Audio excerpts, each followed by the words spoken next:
హే, ఏంటి ఇక్కడ కూర్చొని ఏడుస్తున్నావు?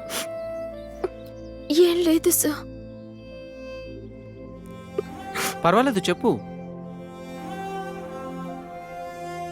ఈరోజు నా బర్త్డే సార్. అవునా? బర్త్డే రోజు ఎవరైనా హ్యాపీగా ఉంటారు. నువ్వేంటి ఏడుస్తూ కూర్చున్నావు? నేను పుట్టానన్న ఆనందం కంటే మా అమ్మ దూరం అయిందన్న బాధ ఎక్కువైంది సార్. అందుకే నా ప్రతి బర్త్డేకి ఇక్కడికి వస్తాను. అలాగే చెప్పుకుంటే అమ్మకు చెప్పినట్టే అనిపిస్తుంది. ఇలాంటివి ఎందుకు జరుగుతాయో ఆ దేవుడికే తెలియాలి.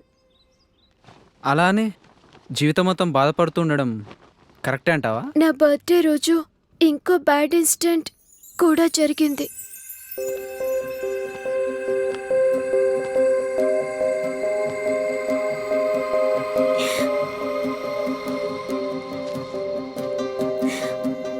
పప్పా, ముజే మాఫ్ కర్ దో. తప్పనిసరి పరిస్థితుల్లో మీకు చెప్పకుండా షాదీ చేసుకున్నాను.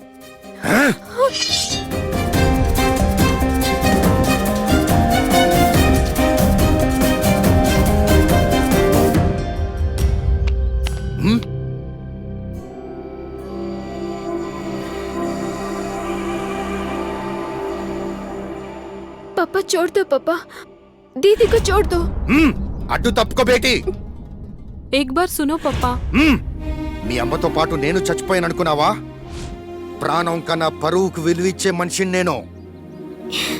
పాషాబాయ్ బేటీ ఎవరినో లేపుకొచ్చిందట అని విని అవమానంతో తల దించుకోవడం కంటే తల తెంచుకోవడం మేలు. పప్పా, అమ్మ లేని లోటు నాకు ఇప్పటి వరకు తెలియలేదు పప్పా. నన్ను అనాథం చేసి వెళ్ళిపోతావా పప్పా?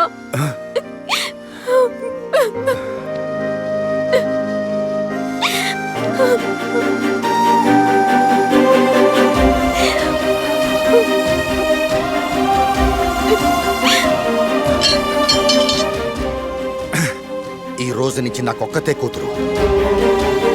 వాళ్ళని బయటకు పోమని చెప్పు. ఇంకెప్పుడు నాకు కనిపించేదని చెప్పు.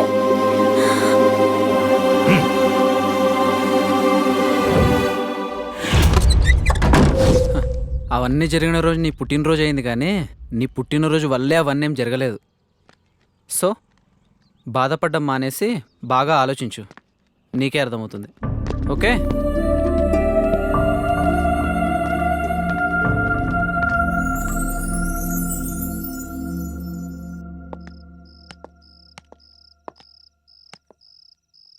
ఏంటి సార్ సర్ప్రైజ్ అన్నారు?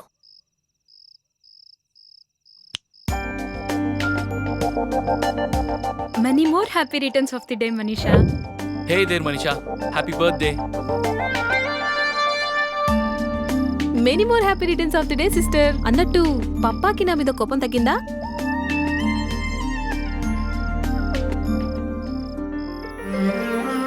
బేటీ మనీషా, జన్మదిన్ ముబారక్ హో. నువ్వు పుట్టిన ఇన్ని సంవత్సరాలకి నేను చెప్తున్న మొట్టమొదటి జన్మదిన శుభాకాంక్షలు. నా ఆయుష్ కూడా పోసుకొని 100 సాల్ జియో బేటీ. ఇక నుంచి ప్రతి పుట్టినరోజు రెట్టింపు ఆనందంతో జరుపుకుందాం. ఇన్ని సంవత్సరాలు నీ ఆనందాన్ని దూరం చేసినందుకు ఈ అబ్బాజాన్ని మాఫ్ కరు బేటీ, మాఫ్ కరు.